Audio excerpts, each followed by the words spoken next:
Cool. Well, thank you everybody for coming. My name is Deb and I'm the founder of Find Calm here. We take you guys from chaos to calm, and myself, believe me, we all need chaos or calm in our life with all the chaos in daily life. So we kind of use these Zoom conversations as a conversation and some education around tips and tools to kind of hack your way into finding calm. The events started as in-person events at my house here in Harrisburg, Pennsylvania.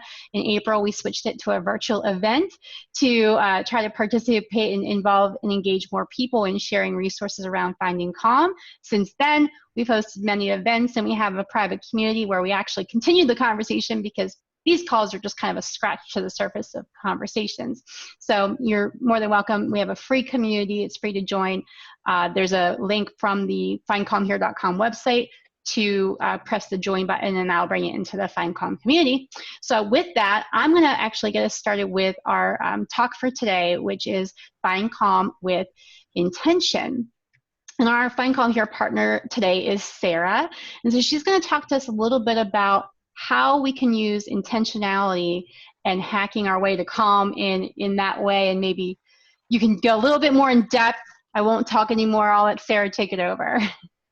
Okay, thank you, Deb. Thanks for the introduction.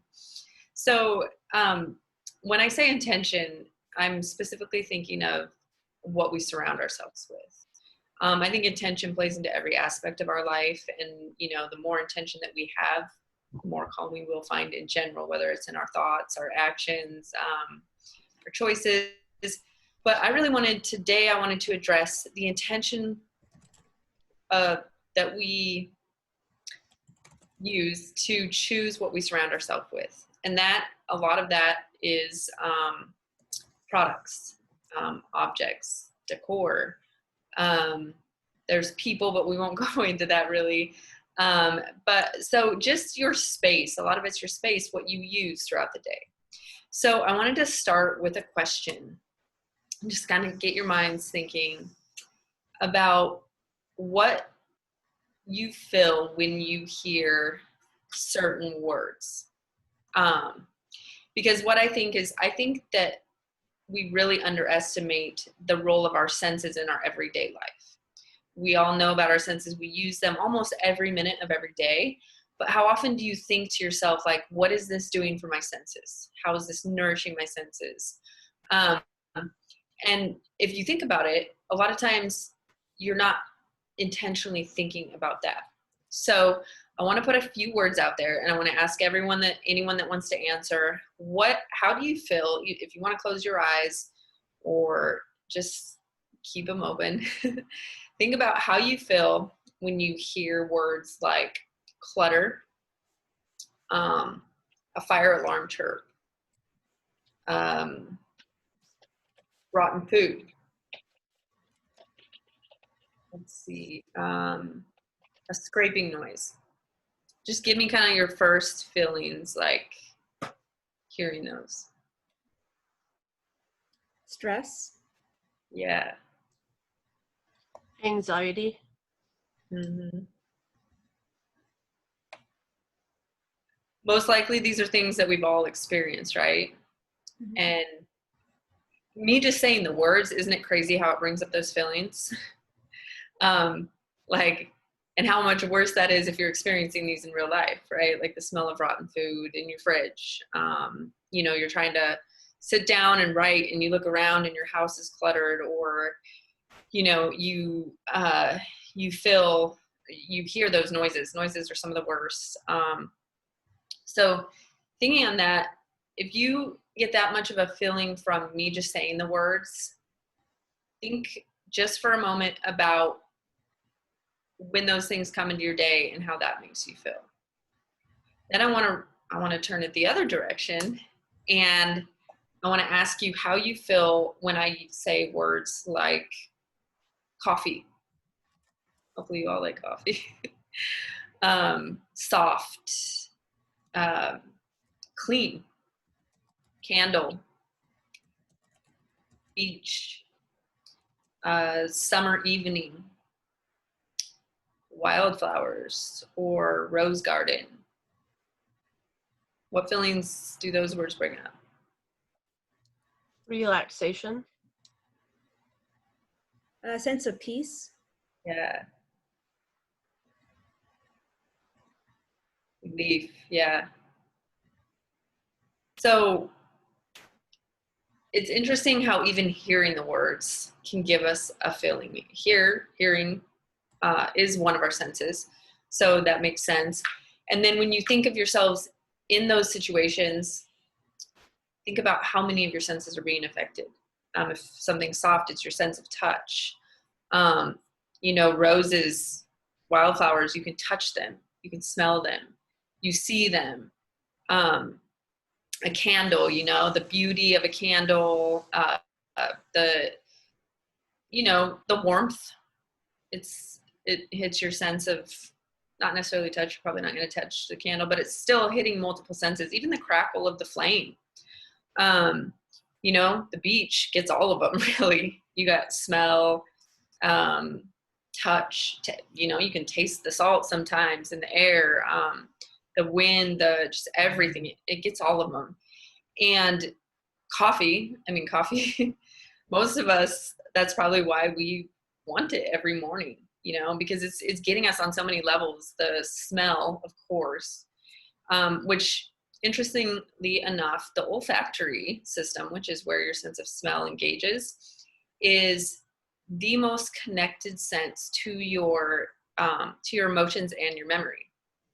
So what I really wanted to do is bring your attention to the idea of your senses first off, because what I think and what I mean by intention is that most of us, and I realized this in myself first, this is really why I got kind of passionate about this subject, is most of us actually don't intentionally, we don't think about how it's going to affect our senses a lot of times when we acquire a product, when we set up our office, when we set up our bedroom, in our morning routine. A lot of times my morning routine can just take on its own life. It's not super intentional if I'm in a hurry or I woke up too late. But one of the things I think about engaging the senses in everything that you do is that you can actually curate your setting to be delightful, whether it's in your office, whether it's in your bedroom, or doing your morning or night routine, in the little, I would say maybe what we would consider the more mundane areas of life. Of course, if you're at the beach, you feel good, but being able to bring that feeling into your everyday life in maybe the littlest details, like the coffee cup that you choose to drink out of. That actually is one that I've noticed for myself. Certain coffee cups feel better in my hand. I like the way they look a little bit more, some of them, I feel like even the handle, the way the handle fits or, affects my fingers. So really bringing the attention to these little details and thinking about that and how you in your life can be more intentional, and me in my life, about all of these things in a way that, because one thing that I think is that we all know that the small parts add up to be part of the big picture, but a lot of times it's easy to forget about those or rush through those things. Often we're focusing on the bigger picture. What am I going to do today? Where am I going to be? What do I have to do? And if we could take some time to just sit back and really think about these small details that add up, and where can you rearrange those? What can you do to add more delight to your day? And that's what I feel, that's where I feel that intention really plays into finding calm. I would say more on even more of a regular basis, not something that even if you don't have time to meditate or do some of the things that you would normally do. So that's really the subject I want to talk about. Does anyone have any questions at this point? Or any suggestions? This is a conversation, so any contributions, suggestions, anything that came up for you? I love your premise. I will say that. Thank you. Yeah. I've been using the word curate in my head as far as my house. My house is a bloody mess. You can't tell from what's behind me, but yeah. My Zoom area is clean. But yeah, so I have been working on during this time to create sacred space. So everything you were saying, that if it is behind me and it is in this room, there is a reason for it being there. And I even have a friend of mine who says, I feel like everything in your house, there's a story behind why it is here intentionally. And that's really amazing. So I definitely try to align myself with what you're talking about. That's so cool. Thank you, Sarah. Yeah. Yeah, I love it. And your space is so cute. I feel like I can even look and see some things that are, I can see how they would make you happy throughout the day. Thank you. Yeah, I have an antique furniture problem. So yeah. No problem. Ask my husband. Yeah. Yeah, but that's an important thing to bring up too, because there's something about antiques in and of themselves that really, they bring in the senses. You know, there's something about antiques that you can't get in modern furniture. The details, you know, little nuances, and even the way you touch them. There's, you know, the way they were carved, the way that they were put together, the quality, smell. So I think that's really, really cool. Thank you. Does anyone else have any questions or anything to add? So what are some things that you suggest that will help create or curate delight in our day, aside from like the coffee cup? So for me, when I think about it, there's a lot of little things. I think a good portion of it is getting rid of the things that don't serve us. I'm sure you have all heard of the Marie Kondo method and rage. So I think that is a cool place to start as well, to just declutter. But really, once you declutter, we all acquire things for our daily life. So think about things like, what does make you happy? Does bringing flowers into your house improve your mood? You know, smells are a huge one. I touched on that a little bit earlier, about how the olfactory system is very connected to our emotions and our memory. So if there's a certain smell that you enjoy, I would recommend finding an essential oil blend. That I prefer essential oil blends over artificial or synthetic scents. For one, I think that they actually are compatible with our senses in a natural way that synthetic scents are not. So I would recommend finding an essential oil blend, or maybe a couple of them, because it's good to switch them up.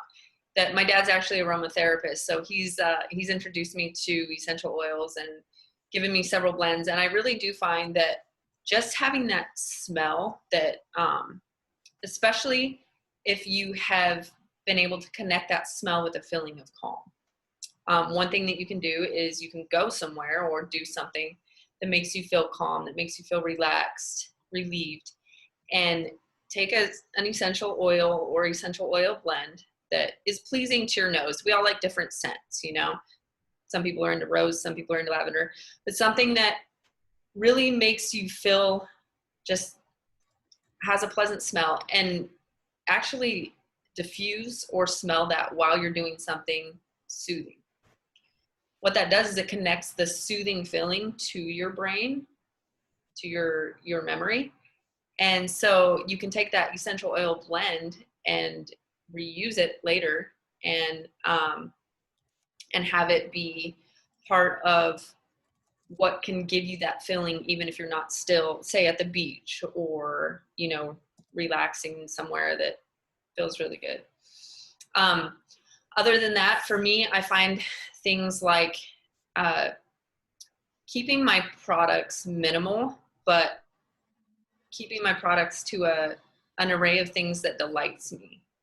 Really looking at it, what do I need and how can I find it? Even my toothbrush, funny enough. I have a toothbrush that's very aesthetically pleasing. It feels good in my hand. I enjoy brushing my teeth with it. And I found that ever since I've had that, it's a different feeling to brush my teeth, you know, whereas before I sometimes a lot of times would have plastic ones, they would get kind of gross, and it just wasn't as pleasant. So minor changes. Sometimes it's the way you set up a room. Feng shui is something that can actually be really useful.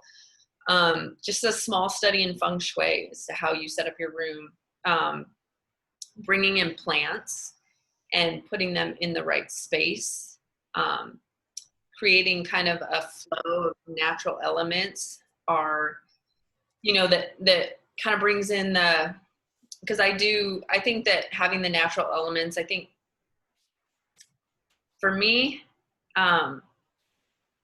wood, stone, plants, you know, there's so much plastic in our lives.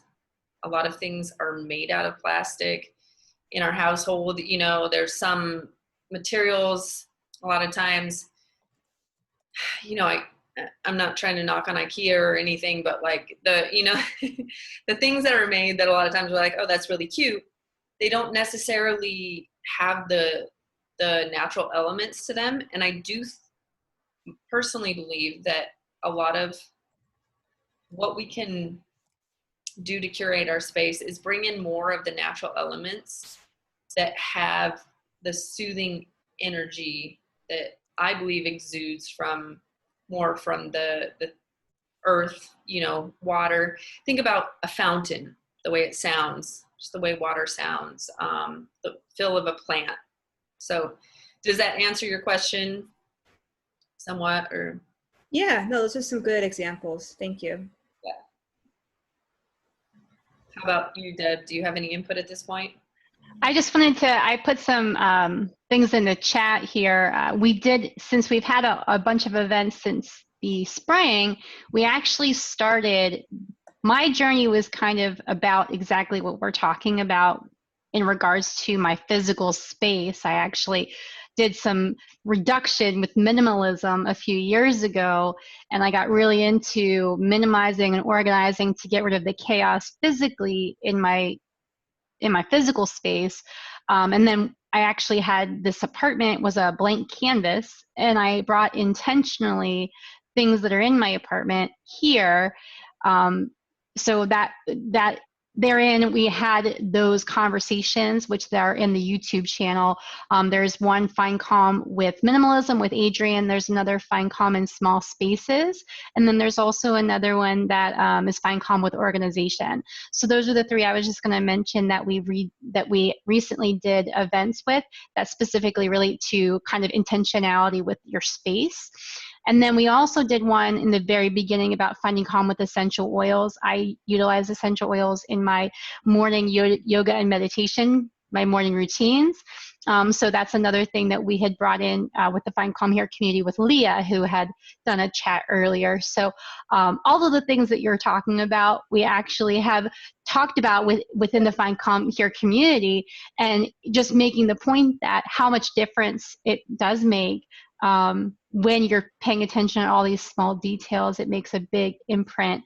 And that's kind of what we're talking about tonight, is just really getting the idea down of, okay, this really does make a difference in my life. So yeah, I'm just enjoying the conversation. Yeah, cool. I'll have to rewatch. I missed some of those. But one thing that you bring up as well is a lot of times I think that the hard part is that, and I'm a mother of a 2-year-old, so sometimes life can feel very not in my control, you know, and I'm sure we've all felt that way. Sometimes you're just reacting, and a lot of times I notice myself saying, I don't have time, you know, I would love to do this, but I don't have time.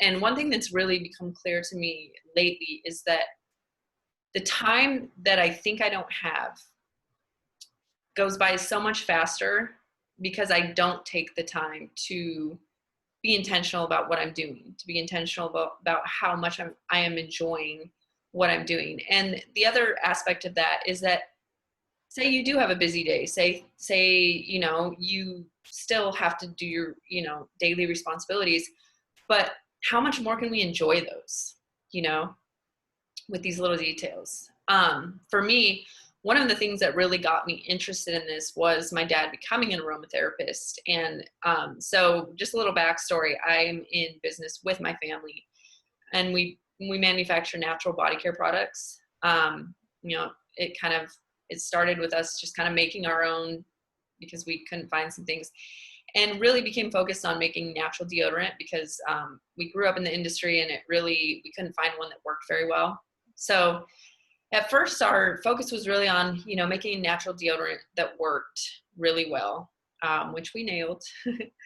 But once we had that down, we kind of started thinking more about like what deodorant really, it brought our attention to the fact that deodorant is one of those things that you just kind of slap on. You don't really think about. And that really got me because I realized that that deodorant's actually it could be a pretty important factor in your life, and it actually could be a lot more enjoyable. A lot of us have issues with deodorant. You know, you slap it on, it gets on your clothes. That's annoying. You know, you can't find one that works very well. Sometimes you don't like the smell. Sometimes it irritates your skin. But still, you're just like, oh, okay, got to get it done. So we really, you know, being a deodorant company, we really started thinking a lot about it and how much different that little tiny part of your day could look. And so kind of went, you know, we've put a lot into making our deodorant as pleasant as can be, just in general, you know. But so when my dad started training in aromatherapy, it brought us to the idea of putting aromatherapy in our scents and actually using aromatherapy to make the application process not only be more pleasant, but engage your olfactory system with these essential oils that actually have properties that can improve your mood or help to calm you, you know, increase confidence, wake you up. So that's something that's kind of new for our line, but I've really enjoyed the process of researching the senses, researching these essential oils. And also, you know, for me, it's like, well, for all of us in our company, we can't sell something unless we're 100% behind it. So that really led us to deep dive into figuring out if this was possible. And it also led us to, you know, trying some different applications. And we came up with this one where you put it on this little applicator and you smell it first. You can smell it first. And, you know, the applicator's soft. It feels good under your arm. So just implementing some things like that. Sometimes I go back to the stick just because, you know, I'm in a super hurry, but I really like just a little slowing down process, kind of like a little ritual in the morning of smelling those essential oils, you know, closing my eyes for a second, the good feeling of putting it on. So that's just an example, but also kind of going into this and figuring that out. That actually is part of what made me take a much closer look at other products that I use. And kind of helped me realize, like, I think one of the factors for me is, and this is a little confession time, but I sometimes will settle for something just because I want it quick, or just because it looks cool in a picture, or, you know, sometimes you just want to shop online. And I started noticing, and sometimes you think like, well, I can't afford the quality stuff, but I started noticing how much my little purchases of things that were less quality and things that I wasn't really satisfied with started adding up. And, you know, if I actually added those up, a lot of times I would be like, oh, I actually can afford to buy something a little nicer and have less clutter. If I can remind myself of that before I push buy just because something looks cool or something's on sale. You know, that I'm a big sucker for something being on sale. So that took a lot of intention, you know, to just really kind of rewire my brain in a way. And I'm still working on it. It's a work in progress. But rewiring my brain to really think about that and that's why we use the word intention for this event, because it really comes back to that for me. And intention really comes from, what do you want? And when you can set kind of a value, this is something that's a really good practice if you're interested in doing it, to just sit down for 5 minutes or however long it takes you, and just write, like, what do I really want, like overall big picture. Like if you didn't have to think about what you need to do, what you want, what your boss wants you to do, what your sister wants you to do, or your kid wants you to do, and you write that down. What's really helped me is to write that down, and then when I go to purchase, when I go to set something up, check that against my value list, so to speak. And a lot of times that when I do that, it's really clear to me, like whether something checks out or not. It's not often, there's not often a lot of gray area. A lot of times I can really quickly be like, oh, okay, no, don't want that. Or yes, this is actually something that will add to my life. It will propel me towards what I really want. And it's aligned with my values. So that's just a good little practice that I've done that I found really helpful to be able to remind you of your intention, because sometimes in the moment it can be lost pretty easily. I have found that marketing is very effective on me. So, sometimes I'll just go down that rabbit hole. And so having that, just kind of that, like, that little bring me back to what I really want checklist has been really helpful. So yeah, at this point, let me check in again to see if anyone else has any questions or anything to add to the conversation. There's something out there. What's that? I wanted to ask. I didn't know if you're familiar with Danielle Laporte's desire mapping. That sounds familiar. I haven't become closely familiar with it, but. Well, it's aligned with what you were saying, but instead of saying, what do I necessarily want? It's how do I want to feel? And so I want to set up an environment or products or things for what is my ultimate end emotional state. So I like to come at it that way. So I just thought I'd throw that out. I thought that was really cool, related to everything you're talking about. Yeah, that's really cool. Yeah, because a lot of times we generally know the overall feeling that we prefer, just for most of us, it's peace and joy and, relaxed, and there's some excitement in there. But yeah, we generally, I think really one of the things that has happened that we aren't really that aware of, because we were born into it, it happened really before we came into the world, is consumerism has just exploded to the point of we can't get away from it. There's really no reprieve. And if you think about the humans, like before cell phones, before computers, before ads that were tailored to what we say and do and think, we think about what a human took in on a regular basis. Even when you had to work during daylight hours, so thinking about the human body and the human brain, and maybe what it was designed for versus what we use it for, or what it's subject to on a regular basis. It's very interesting to explore that, because one of the things that I find in myself, among peers, I'm sure that you can all relate to this, is oftentimes overwhelm.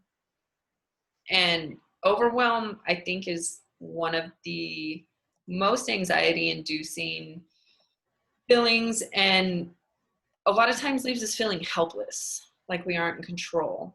And I think a lot of that is a product of our senses just being constantly assailed, I think that's the right word, with things, you know, from all different directions.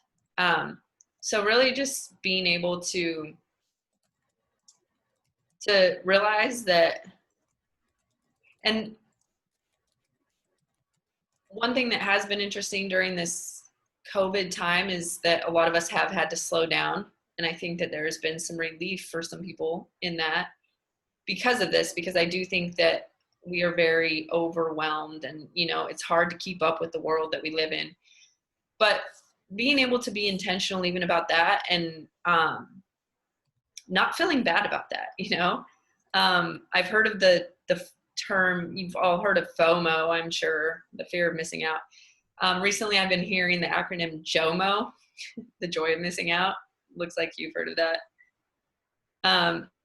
And really, a lot of people seem to be really leaning into like, okay, we don't need to feel guilty for not just receiving everything and taking in everything, you know, being more intentional and really being able to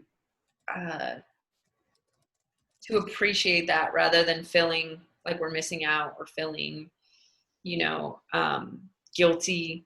I think a lot of times with work, you know, now they can get a hold of you on everything, right? Every device. So, you know, there's a lot more even in the work realm that comes at us all the time. If you have your own business, you often feel the need to keep up with, you know, the reach, the outreach, the marketing, everything that's going on in the world. You know, you don't want to get left behind. But one thing that I've also realized is if you think about like the internal rather than the external, and who are you able to be? Like, when are you your best self? Because even as an entrepreneur, as an employee, as anybody trying to do anything, when you are at your best, when you're feeling your best, that is when you have the most impact on everybody around you. That's when you'll do your best work. That's when you'll have your best conversations. You'll be more present. You'll be able to probably have a more powerful impact than all the marketing tricks and all the, you know, all the things that you could do that are external, kind of superficial, that are taxing you, that are draining you. And I really do, I do think that there is an energy. I mean, obviously the whole entire universe and world is made up of energy, and energy is a key part of all of this because energy is, you know, affects all of the senses. It's in all of us. And the energy that you are able to cultivate within yourself and your space, in your environment, I believe directly impacts your output and your effect on the world. So just putting that in your mind to give yourself permission to really not feel, or to feel like you do have enough time, to feel like you being able to curate your space, to set it up so that it brings you joy on a more regular basis. Not only are you deserving of it, but it might be more important for you and your job, your family, your business than you realize, than we all realize. And that's like just a thought I like to bring up. It's one that I'm exploring. I'm definitely not an expert, you know, or a psychologist or anything, but that's something that I've realized in my own life, in my own practice, is that as I become more intentional, I realize that the more authentic and genuine the energy is behind what I'm putting out, the better it is, the more it gets engagement, the more I like it. So just bringing that into perspective, into consciousness. And I would love to hear anyone's feedback or any ideas on that thought, because like I said, that's something I am exploring as well.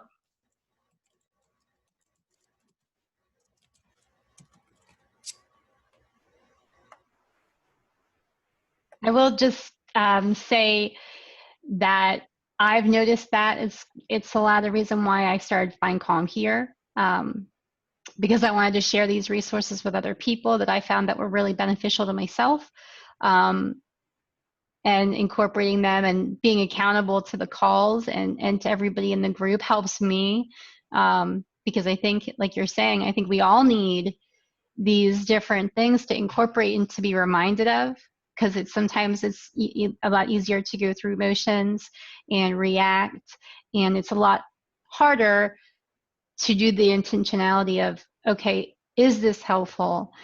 Is this what I need right now? I like yelled at myself in the grocery store earlier because I saw something. I was like, "Ooh, that would be nice." And I'm like, "But I don't need it." So like things that I keep needing to be reminded of all the time. And I think the biggest thing I found that has helped when I remember to ask myself is, with marketing and advertising especially, like, is this true? Because I think a lot of marketing and advertising is based on, you know, get this, buy this equals happiness. Like a lot of the marketing in the old school Coca-Cola ads, the cigarette ads, all of these things, even the new stuff with like people shampooing their hair, and all of a sudden there's a, magical thing happening. So I feel like all of these products are just kind of a little ridiculous to the point of like, we should expect certain things to be happening in our life, and then it's like, no, I'm not going to, like, a magical genie isn't going to show up next to me. And also, is it true? Like, is this going to bring me joy? So asking that question of not only is this true, but is this also going to bring me joy? And I've been working on that with food specifically, with like, what does this bring me? I know that if I eat X, I know how I've done it before, and I know how it's going to make me feel tomorrow. And I'm trying to work on like remembering, oh, I didn't really feel very well after I ate this thing. And now I'm like working on the whole, so I don't need the thing. Yeah, I really like what you brought up too. Like, need is, like, I like how you brought does it bring me joy? Because need is one of those things that kind of feels almost like obligatory, right? Or like I have to, or I don't have to. And wondering if something brings you joy is like, that's such a different feeling, like when you can actually ask yourself, it's such an empowering feeling to make the decision, because you have realized, no, it doesn't really bring me joy, it won't. To me, that's such a different feeling. It's just so much more empowering. So I really like that you brought that up, because that is one of the things, like, I noticed for myself is, a lot of times that feeling of like, no, I don't need this, is such a responsibility feeling. And it triggers like, kind of like, this is no fun. I have to turn this down, or I can't have this, or I feel guilty if I buy it, And a lot of times if I feel like I can't have it, I want to buy it anyway. So there's these little triggers, even in the language that we use with ourselves. I love that you brought that up, because it's a powerful thing that's been helping me lately. And it comes back to intention, is being very intentional about the language that I use with myself. And it has made such an impact on the way I feel in making these decisions. So it's so empowering to be able to find the language that kind of puts it in your realm of desire, rather than your realm of obligation or responsibility, or, fun versus not fun, the cookies versus the broccoli. So yeah, that's a really good point. And I love what you said about words, because we're going to wrap up here in a little bit. We've got about 10 more minutes yet. We're going to end a little early today, but I just wanted to point out, since you said about the words, that next Wednesday is going to be about affirmations. So we're actually going to be talking about how to incorporate affirmations with Heath Armstrong, who created this amazing deck, and you can buy it on Amazon, and it's the Domination deck, and he has like a little bit of words on the back. I've bought about 6 of these decks, and I've given them to a lot of people across the world, and so it's super fun. But I think affirmations and just having those words that you're reminding yourself of that help you. And like you're saying about, I mean, if I say I can't have something, then yeah, I typically want it even more. But if I bring myself to how does this make me feel, or does this bring me joy? And then it's not so much, it's actually me saying, oh, I'm prioritizing what I actually know will help me to feel my best, Yeah. instead of changing that conversation from something I can't have or something that is restricting to something that's, oh, this is actually something I not just don't need, but don't want anymore. Forbidden fruit. It goes from the forbidden fruit to like your desire, Yeah. your Changing choice. that conversation. Yeah. That's interesting. And I don't want to miss next week because that sounds like a really good one.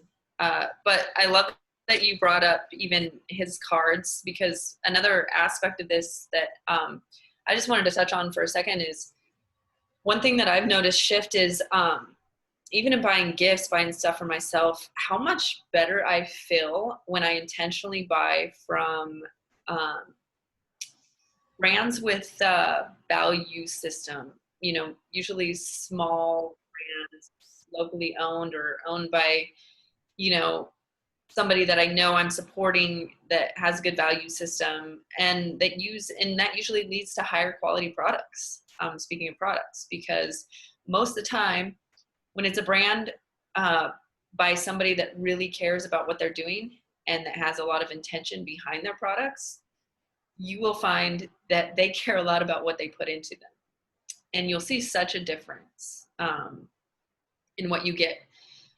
So that's been really fun for me. That's kind of a fun aspect of it, to really and to really go that route rather than just more is better. Getting it fast is better, cheaper is better.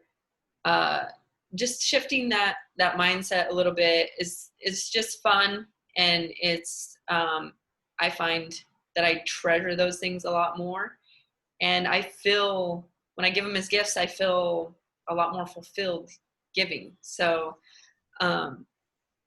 just one little aspect of it, but it all comes back to the intention and really the energy of quality, the energy of how it makes you feel, the language. I really love that we touched on that, because I think language is huge. And if I could leave you with anything today, that would be to really like tune in and build awareness around the language that you use with yourself. Because that is another practice that I was going to say practice that I've been practicing. But that language was, that was pretty bad example, but it's really helped me a lot to just check into that and be aware of that. And I find that it's changed so much for me. So if you, if you leave with one thing, just check into that language and reframe it to empower you whenever you can. Because we're the only ones that live inside ourselves. And, at the end of the day, we're stretched so many different directions. And, there's so many demands and so many things, but this is important too. And it's worth being intentional about. It's worth being intentional for yourself, because you not only deserve it and are worthy of it, but you're also going to be the best for everybody else. So that's really what it comes down to. I'd like to ask if anyone has any other questions or comments. I've enjoyed all of the feedback, and I'm going to have to jump off in about 5 minutes. So yeah, if anyone has anything to add, I would love to hear it. I'm just curious, how long have you, I guess, been on this track for yourself? Like, you've been in this mindset? It's been, so throughout my life, there's been different epiphanies and different awarenesses, but really it's been in the last year and a half that this has all been very, very clear to me. And also that I've seen results, you know, that I've seen myself, my perspective change. I've seen my life change because of it. And it's a process. It's not something that just happens overnight, you know. I think that the first most important part of it is the awareness, to be able to find the awareness to check in with all of these things, check in with your intention and your language and the things, and not be afraid, not feel bad about yourself for things that maybe aren't serving you, you know, because really it's about getting rid of the things. For me, it's been about getting rid of the beliefs and the language and the things that don't serve me, and really changing that. But I couldn't do it without the awareness. And then it's been a journey. One of the things I'll recommend if you want to look into it a little more, one of the things that's helped me a lot is called the ELI assessment. It's an energy leadership index. It's a mouthful assessment, but it really just kind of puts in perspective the energy that you carry in your emotional state. And they talk about catabolic and anabolic energy. And in your body, in your muscles, catabolic energy is the energy that breaks down. So if you're like in a really high intensity exercise, lifting weights, I'm sure you've all heard that like you shouldn't do too much high intensity exercise for too long, because that's actually going to break down your muscles. It's going to have a catabolic effect on your cells. Then there's anabolic energy, that is the energy that builds. So it's the growth energy. So this ELI assessment, really, they have 7 levels of energy that apply to everyone. And it's not about being in a good level or a bad level, but they're really bringing awareness to like, these are catabolic energy levels, so you don't want to stay in them too long. You know, these are the anabolic energy levels, and then kind of an awareness to where you're at and how you can intentionally shift from different energy levels and kind of make sure you're not staying in catabolic energy too much. And so that was really helpful to me as far as awareness and intention, kind of helped me with this whole process. So let's see if I can give you a little link for that, because if anyone's interested, you can check into that. I want to say thanks so much, Sarah, for being here, for sharing your wisdom and your experiences. I really appreciate it. I'm glad we got to connect here through the Find Calm Here community. You know, we've been talking for a while about it. And I did just want to announce, I put a link to our Find Calm Here events in the chat bar there. There is an ability for you to add it to your calendar, the upcoming events. Next week, Find Calm with affirmations. And we also have Find Calm with homeschooling, which is our special event for September. So I know that was one that was a lot of people had interest around. So just want to mention those as well. Nice. Yeah, homeschool sounds great as well. Yeah, I have to go. I can't find a link for this right this moment, but what I'll do is I'll post it in the Find Calm Here community so you guys can have access to that.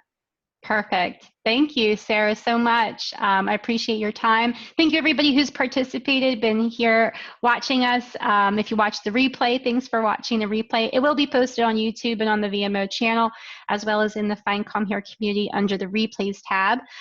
If you all, I know Dawn and I'm blanking out on your name all of a sudden now, math, lovely math lady. But you, go ahead. Jackie, thank you. So you are more than welcome to join us in the Find Calm Here community. It is free, and I did post a link in our chat bar. If you do want to save the chat, you can press the 3 little dots there to save it. And with that, I'm going to say goodbye. If you guys want to unmute and wave and say goodbye on your way out, that would be awesome. Thank you very much. Bye. Thank you. Enjoyable. I appreciate it.